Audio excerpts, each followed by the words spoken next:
end, I'm going to share some opportunities for improvements and for some challenges that I see on DAOs as they currently stand. So first, a definition of a DAO. So it's an organization, a decentralized autonomous organization. DAO, we already have other kinds of organizations. We have public organizations, private organizations, and non-governmental organizations. And DAOs, I'm not quite sure where to put them in this schema. Like, are they a completely different thing, or are there mostly private or NGOs organizations, or are there things that could span the whole taxonomy of current public, private, or NGOs organizations? So back to the beginning, as I said, all organizations have a governance mechanism, which is how do they decide things, and an execution part, which is how they act or affect the world. So I think that DAOs are a tool for both of these kinds of things, but we need to make sure that we are transparent about how do they enact or how do they decide on those things. What about the other two letters in DAO? It stands for decentralized and autonomous. So there are other examples of decentralized and autonomous things out there. Beehives and hymenopterans, for example, ant colonies and bees are decentralized and autonomous in their own regard. So that's the only example that I have from the nature aspects of things. We also can see the internet as a decentralized autonomous organization. There's no single company or corporation that builds the whole internet. Of course, you have your ISP, but the internet as a whole is a working organism that is alive in all the routers and all the connected devices of the internet. I think that Bitcoin has been the first financial decentralized autonomous organization. It's a system that rewards actors in a decentralized way for their work to make the system work. And then, of course, we have the most normal DAOs or DAOs, as they call them, smart contracts on Ethereum, such as Decentraland's DAO and many others out there. I'm going to focus mostly on those. And I think that DAOs can be helpful for all kinds of already existing human organizations, be them public, private, or from the third sector. So smart contract DAOs can automatize both the governance aspects and the execution aspect. And especially for smart contracts on Ethereum, we have the governance aspects and the execution aspects. So how do they do governance? So you could say that all the multi-sig contracts are in some ways decentralized autonomous organizations, because if you configure this multi-sig to have a voting mechanism so that, for example, 7 out of 9, like a super majority of 9 decides on something, then that is a decision from the DAO. And in public organizations, we see examples of this happening on the Supreme Court of the United States, for example. And in private organizations, we also see this happening on board of director structure governance mechanisms. Then we also have tokens, which we also have examples of. For example, in the corporate voting structure, whenever there's a big decision or a shareholders vote, the shareholders vote according to how many shares do they have of each one. So that can be seen as tokens in the blockchain world, and it's not much different to the already existing social contract that we have on corporations. And we can also create mixtures between both of these things. For example, in the Decentraland DAO, the Security Advisory Board can enact certain decisions in parallel to whatever the DAO can decide, but more on the particular aspects of the Decentraland later.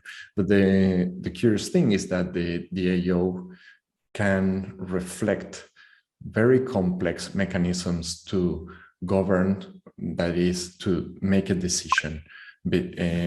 And this also can happen in the real world in public organizations. For example, the Congress of the country can decide on something, and Congress can be seen as a token-based governance, in the sense that representatives of the population decide on something, but then the Supreme Court can decide that the law is unconstitutional and then override that decision. So we also can have another kind of mixed vote in which one of those N of M voters is actually another DAO that is governed by tokens. And we can mix and match any different mechanism that we want. For example, a company voting in a board meeting is an example in the real world of how this could work. So that is how DAOs can do governance. But what about execution? I wanted to propose a taxonomy of how DAOs enact the decisions that the governance part of the DAO has decided. In this taxonomy, the first thing that I want to point out is that DAOs can call directly other smart contracts, and this can be made completely automatically thanks to the Ethereum virtual machine. So, for example, a DAO, let's say a financial DAO that invests on tokens, if this DAO votes to do a certain action, for example, buying or selling tokens, that could be automatically enacted. And that is a very powerful thing that in traditional organizations, you cannot have automatically executed things. But now you will have to create some software to do the enacting, but then there's always a human layer that can be corrupted and could make the organization fail. So I think that this is a new thing that DAOs bring to the table.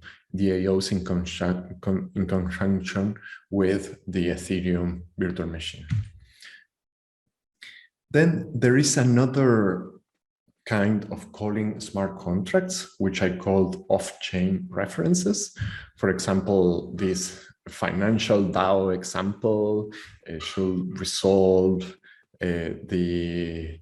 to an IP address, but I think that maybe a better example is the on-chain list of what are the catalyst nodes on the Decentraland, or what are the points of interest, even though the points of interest now is not an on-chain smart contract, but in some sense, we can embed our software with a query to the blockchain so that the decisions of the DAO are picked up by the software, so that the governance of the DAO can directly affect the software as it has been coded. Then, in this taxonomy of the execution layer of DAOs, we have off-chain decisions. And off-chain decisions can be external actions, like, for example, sending money to some actor, or maybe sending money to a grant. For example, do a bank transfer in the real world. But now we are already adding a human layer, or like a part that you cannot exactly know how is it going based on the on-chain data.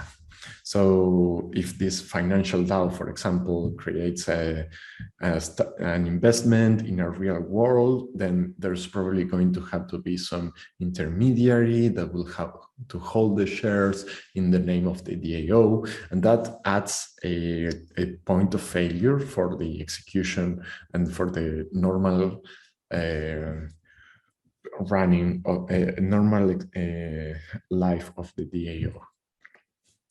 And lastly, we have opinions, what I call opinions, in the sense that maybe the Decentraland DAO decides that we should have a new feature, or that we should do a certain thing, but the agency to make that change is completely outside of the scope of what the DAO can do.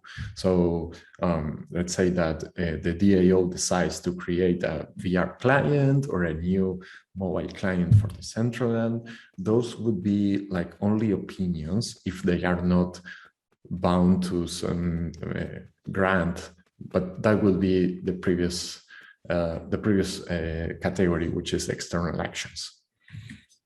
And all of these four things, I like to put them on a spectrum from fully automated actions, which are things that the DAO automatically can execute.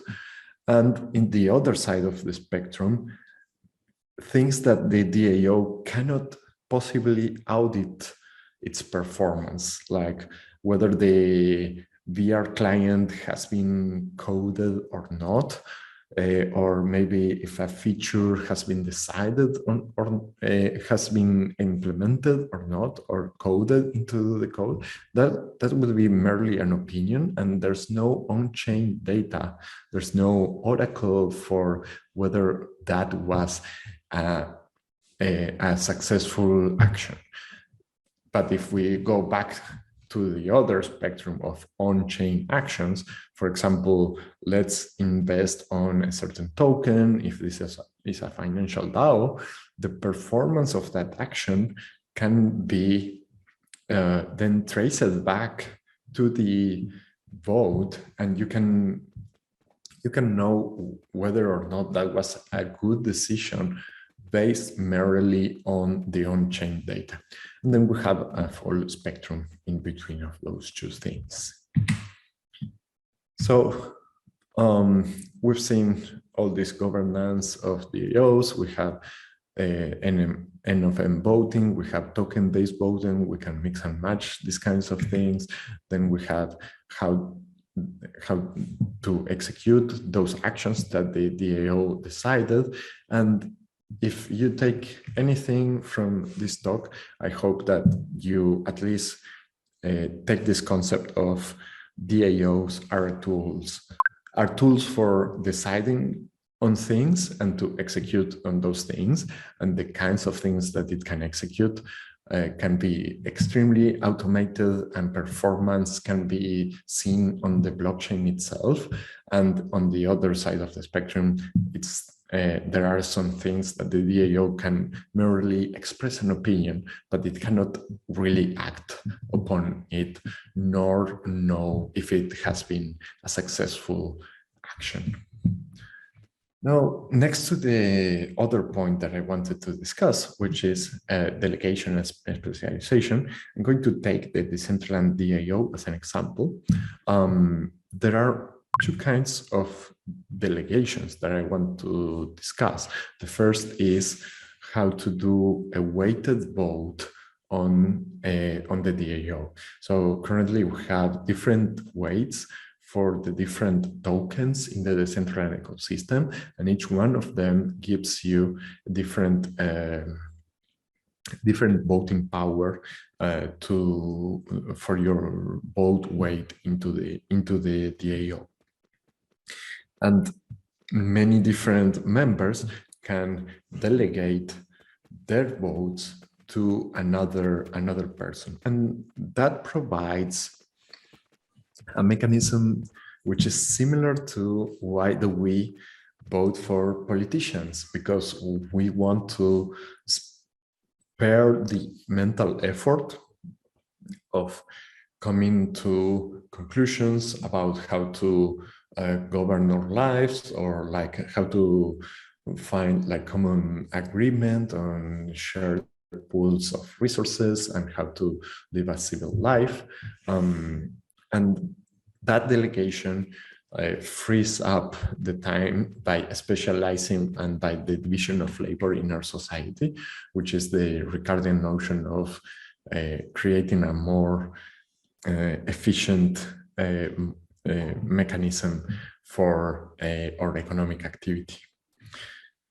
And then the DAO has a delegation mechanism in itself, which I call a specialization in all the different committees. Like every time there's a new wearable or a new emote being published, the whole DAO doesn't have to check every wearable in of itself, but we have this committee of wearables which the DAO can add or remove members out of it, and the user submits to this wearable committee, and the wearable committee makes a decision in the name of the DAO. So that's a way of indirectly governing the process of the wearables through the DAO process.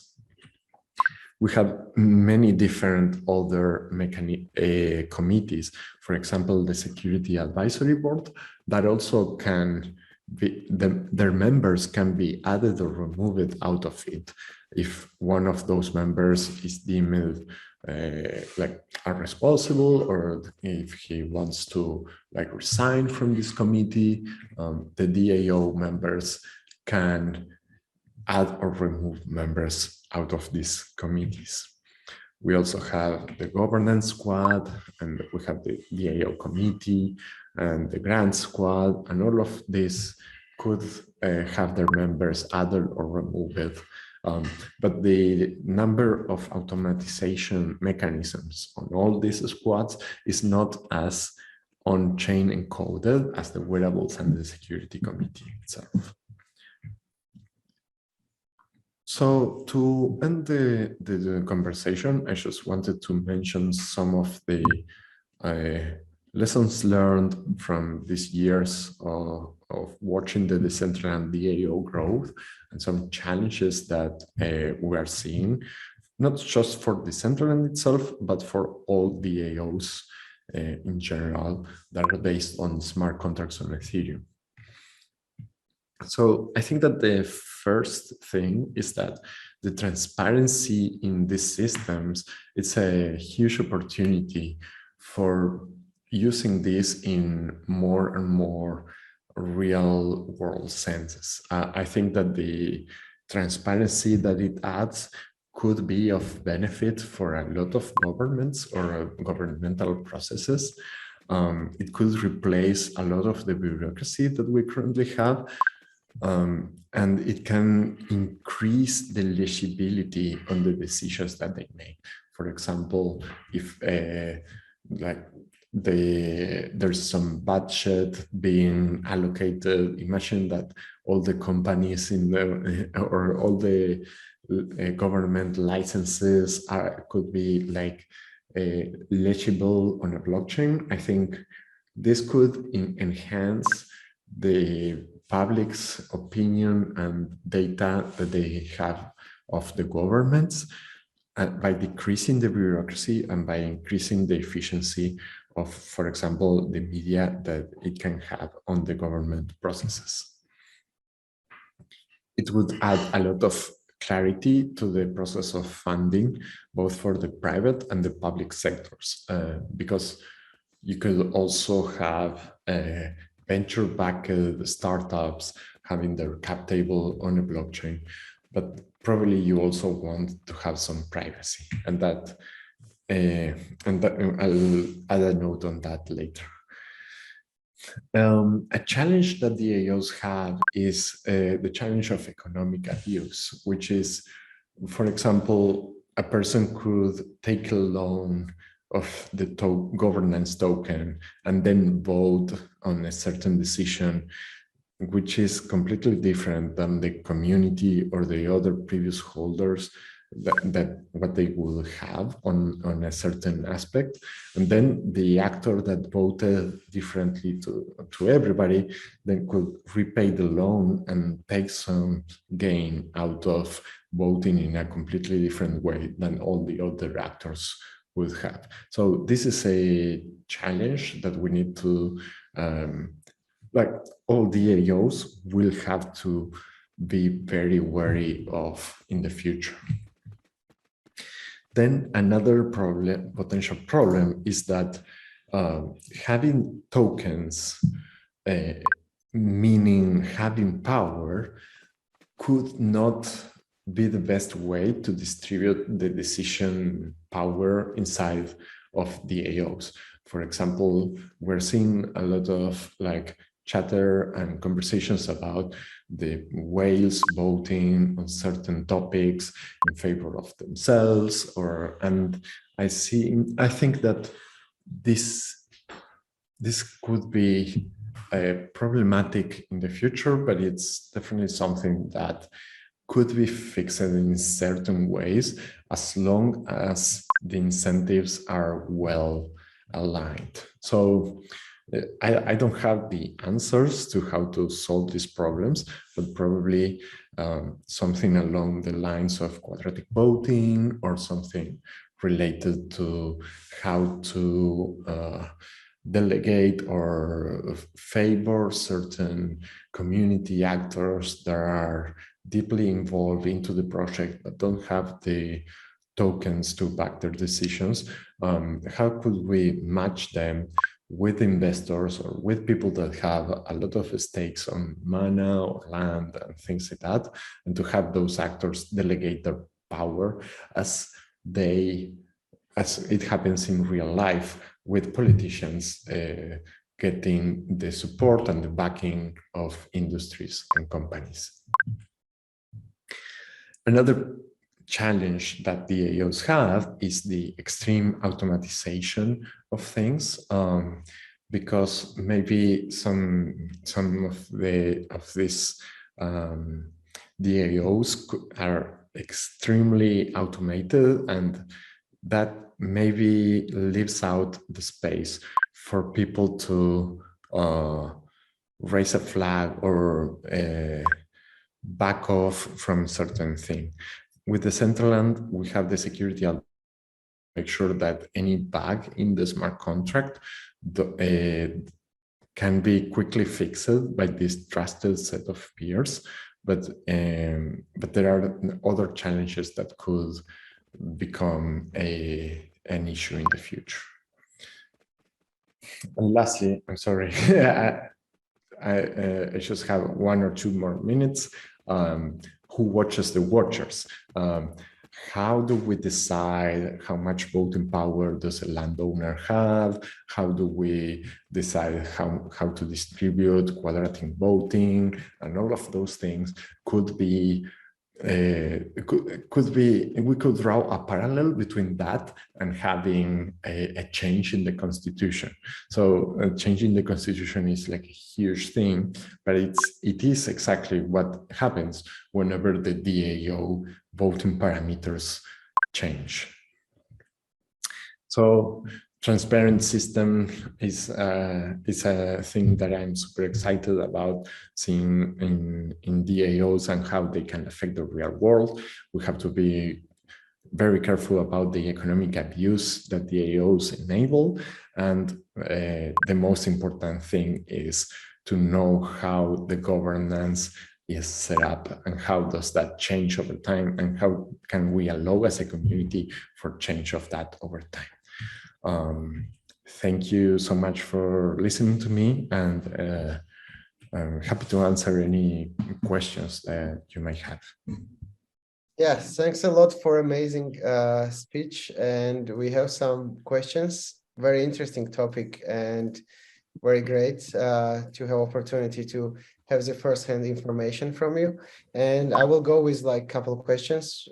We still have some time, so yeah. So first one is like, how the DAO's relationship will grow with multiple clients utilizing the Decentraland Protocol 1.0?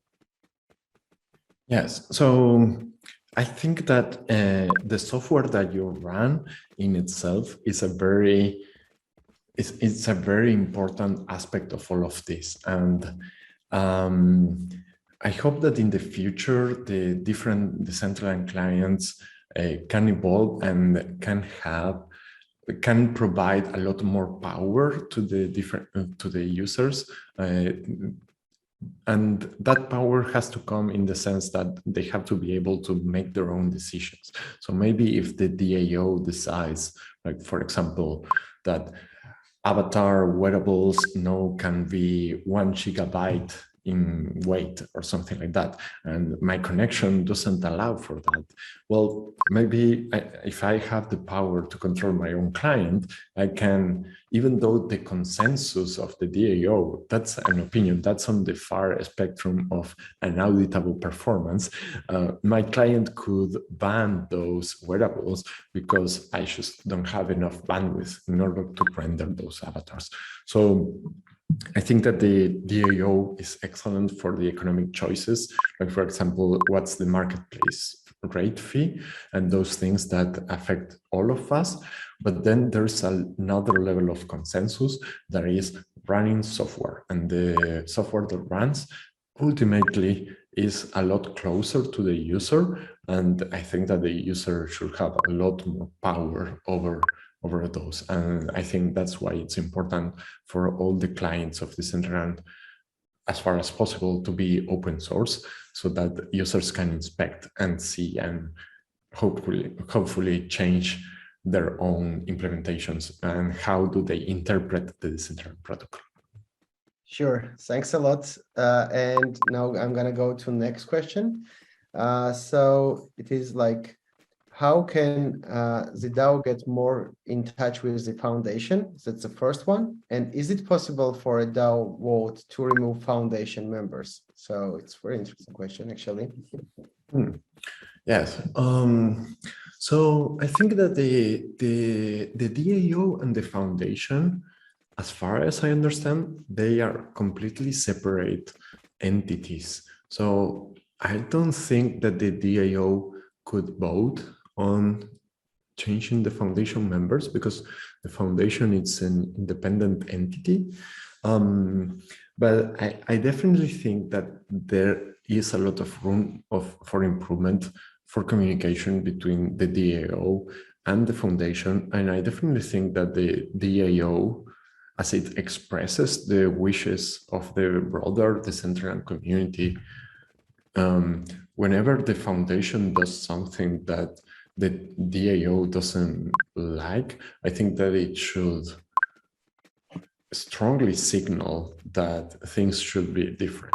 But again, those are kinds of things in the broad spectrum of opinions, and it's not the DAO's strength. So I think that I call upon you to be like more vocal and to connect a little bit better with the foundation, to voice your concerns. And I know that they have been improving on user communication and support channels and things like that. But I think that there's still a lot to be done in terms of roadmap or features, or maybe even, I don't know, legibility of it. But but I think that they are very aware of that, and I think they are trying to fix those things as much as possible. Sure. And we have like a couple more questions, but we will have probably time to answer like at least one or two more. We have so much interest from the auditory about the DAOs. It's very, very hot topic and interesting topic. And I'm gonna go next one. Are there any example of DAOs with on-chain decision executions currently? So have you seen any particularly good examples of this?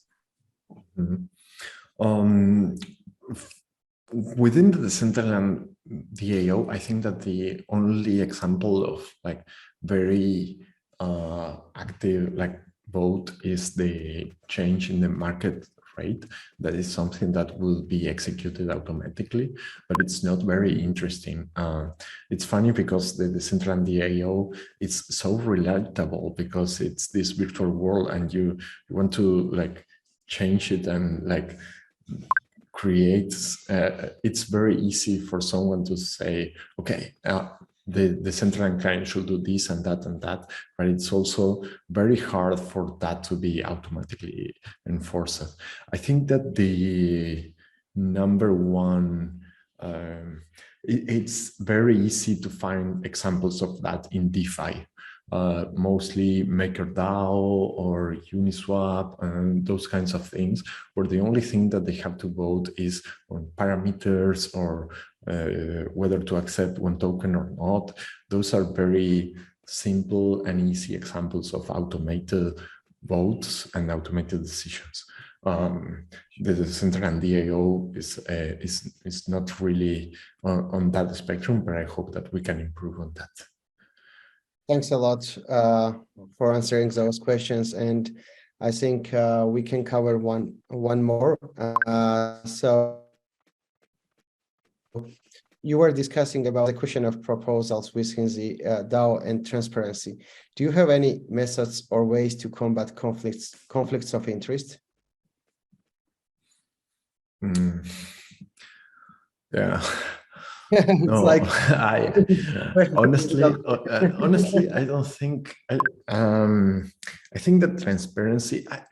I think that the response of the community has been actually like being super vocal about these issues and raising those concerns and having the discussion about it.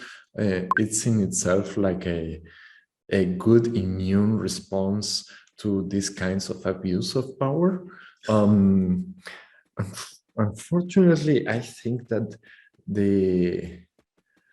there's also like a level of there are some false positives and there are some false negatives in this regard. Like I think that there are projects that are deemed as, oh, this is a conflict of interest or blah blah blah, but at the same time it's actually but in reality the project genuinely wanted to improve the Decentraland, and we also have seen the opposite, projects that have received funds and shouldn't have, and there was a true conflict of interest, and it was an abuse of the automatization mechanism of the Decentraland DAO. So I guess that it's just communication, the solution for all these issues. Yeah, and just to go like kind of close down with a bit more broad question, because your feedback and opinion on that would be interesting. So to what extent does the technology of DAOs and decentralization guarantee freedom and equity, or is it just likely to be largely controlled by a few large entities, right? So it's also like yeah, no, it's fine.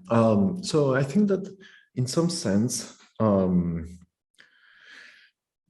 how it actually works, it's a very weird mixture. So I think that actually the Decentraland DAO is a lot more of a public corporation than some public corporations out there in the actual market. Like if you look at certain big companies that have a governance mechanism where the shareholders vote, even though it's a public company, the shareholder voting doesn't matter because there are some privileged first action shares or things like that. So in some regards, it's a public company, but it's not a public company. Whereas in the Decentraland DAO, it's a clear it's clear who's voting for what, and it's clear that your voting power corresponds to how many shares or like how much mana or tokens or whatever you have of it.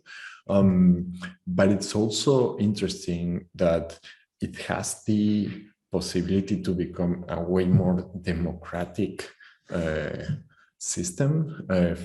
If we are talking about this like governance of a shared common space and a virtual world owned by its users, I think when you add the concept of owning according by each individual versus owning according to how much money you have, there's a very deep philosophical question there regarding what do we want this to be, or and when I say we, I say everybody as a community or as a project.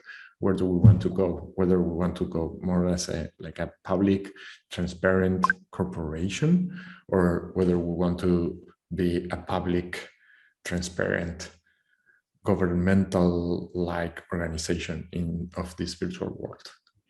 Then a big issue that comes up is how to fight spam, how to ensure that all these different small actors are not just bots, and are you amplifying the right questions, or are you amplifying the right decisions? Sure. I think that's a very interesting subject. Again, I'm sorry for not having a very shaped answer. No. It's just it's just my opinion. Philosophical questions, right? It's whole structure of DAOs. We can talk like forever for a couple hours, but very, very, very interesting question came from Carl, and it will be kind of last, I'll promise, and then we're gonna let another keynote speaker coming in. So these districts have been mostly very cautious to cast their large voting blocks. For example, Iceria is probably going to use its own future DAO to decide whether to vote its blocks on issues. Any thoughts about that? Because districts has a huge voting powers and yes, definitely. And Ethereum particularly has a lot of voting power. I hope that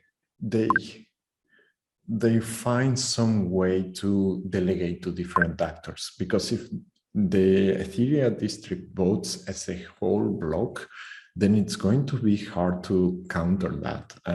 If I'm not mistaken, they have like 10,000 lands, and 10,000 lands would be equivalent to 20 million voting power. So 20 million voting power will be enough to decide based on the amount of voting participation that we've seen. I'm pretty sure that if that were to happen, there's also a very interesting effect by which I think that a lot of voters don't show up because the decision is going in the direction that they think that it would be okay. So in some sense, they just show up whenever there's a vote flip at the last minute or something like that. And I think that's that can be reflected as, oh, nobody is voting. But I think that the attention is there. It's just that there is an effect by which, because the vote is going in the right direction according to what they wish, they don't cast the vote just to preserve privacy or something like that. I know of a few actors that fall into that category. Sure. Thanks a lot. And just want to share feedback from the auditory. Everybody is very happy, and we got amazing comments in the chat inside the Decentraland. And yeah, like these things are gonna take forever to discuss. And thanks for joining in and sharing your feedback on those topics. It was very valuable for everybody involved inside, for builders, for us, for projects, for businesses who are doing in Decentraland. And I'm sure we'll have more opportunities to have more time and to discuss all those topics. We love as a Decentraland community. And yeah, thanks for joining. If you have some final words to say, you can. And then after that, you're welcome to join on the final keynote speaker inside the Decentraland. Yeah. Well, thank you for the kind words. Thank you for this opportunity. I think I will now switch over and go inward to watch the rest of the stream, and maybe like hang out for a little bit after that. Thank you. Okay. Thank you so much. Thanks a lot. Thanks a lot, Esteban. It was very pleasure for me.